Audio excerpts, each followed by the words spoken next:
Hello and welcome to another What's Up with me, Slidal. Today I'll be showcasing the KV-1, a very popular tank in the game at tier 5, and you see a lot of them about, but I play mine with a difference.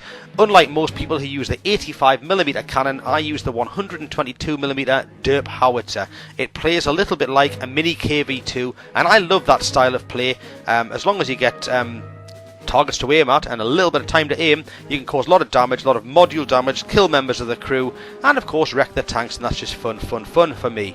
It is a 47%er here on Sacred Valley. We are kind of expected to lose, and of our team I am the best person statistically, so even though I'm a tier 5 in a tier 6 game, I am expected to try and push the play a little bit and try my very best, which I always do anyway.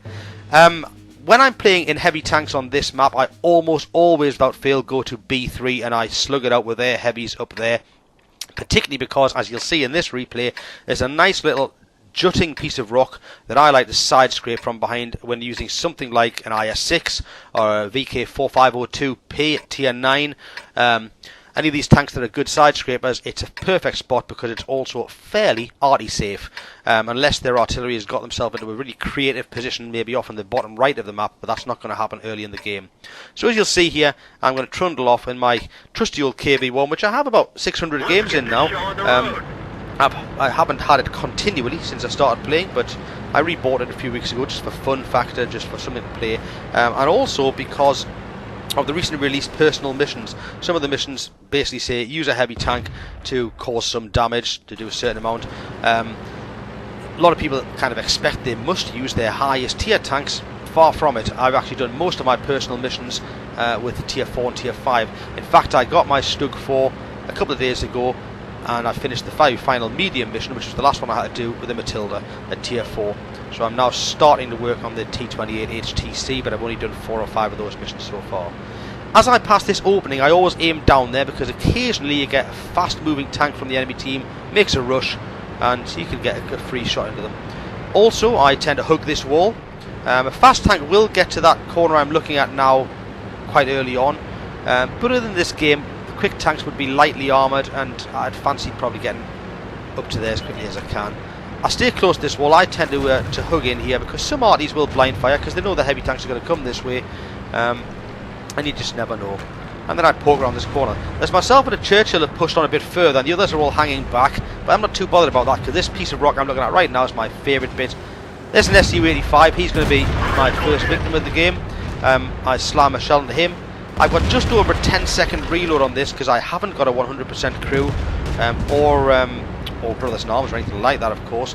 And then this is the position I like to be in. I side scrape back from here at a shallow angle, and I can look straight down there. And I'm just going to wait. I'm thinking, who's going to come? Somebody's bound to come and have a look. The SU comes back for more, and he regrets the fact that he did that. They do have a Covenanter, a little light tank.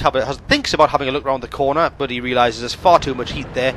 We're actually losing this game at this stage, and I'm thinking about having to go with that Covenanter, but then their ARL-44 says, oh, I'm here. So I think, fair enough, you can have a shot as well then. Now he's going to sit there, I am going to have a go, and I'm confident that I can probably bounce his shots by side scraping, even if he's got the DCA-90 gun on it. So he's coming back for more. I want to have his turret. Yep, I'll go into there, another 176 done. He's that again, the Covenant that thinks about a look, and again I'm thinking I'll have that ARL if I can. Roll back out, I can see his turret again, bang, another shot. That one hits me, but no damage done. He does damage my track, but he doesn't take any hit points off me at all. And he's probably getting frustrated now. He's left enough of his turret, so if I get accurate, and I do, I finish him off. I've got myself my second kill of the game, and I'm already on quite a lot of damage, which is not bad for a gun that most people don't rate at all. I was thinking about going around the corner, and then their KV-1 turns up, so I snapshot into him. Only do 66, but a little bit of module damage, and now I'm going to go back into side scraping mode and start hot shotting him. He actually takes my track off, but I just repair it using a repair kit, and boom, another go at him. And he's quite quick then to think, I'm getting out of here. We've now turned this game around. We're now winning 7-4. Things are looking pretty good. The guys who've gone down the east of the map are taking control down there, and I think I'll push on now. I'll go for it. And then I see his T-150, a very dangerous tank, and he hits me for 258.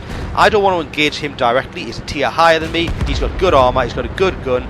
I'm just going to try and bait him out. I'm going to see if I can tempt him. And I'm also concerned that KV-1 could get a free shot in my side if he was going to be proactive enough to push forward. So I just decided to wait and see what happens a little bit here. Think about having a go at him, and I miss. I try a snapshot at his turret and I pull the shot. The aim time on this gun is not lightning quick, so you do need to aim really if you want to get the shots on target. And I think about having another go, and then the T1 comes around the corner to go, and I managed to get my shot into him as well. Now I want to point out I was actually aiming for the T1 there. I saw that he was moving forward, so I thought he'll do. The side of a T1's lightly armoured. I still want to have more of a go at this T150, so I'm going to take a bit of a gamble. Coming out, Cupola shot, bang.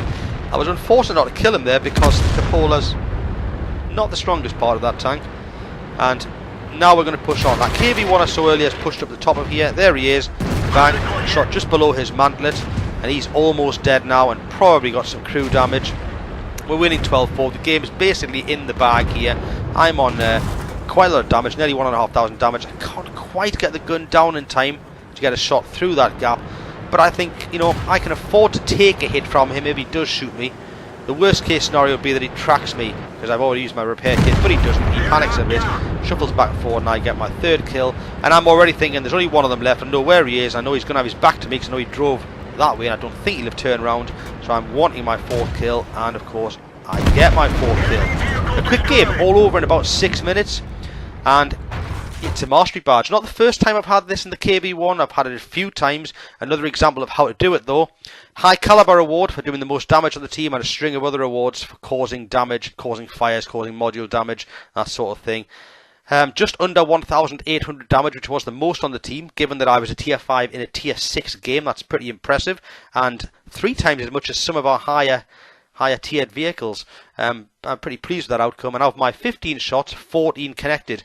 The one against the T150 that I snapshotted was the one miss I had, doing a total of almost 1,800 damage and earning just under 40,000 credits after payments.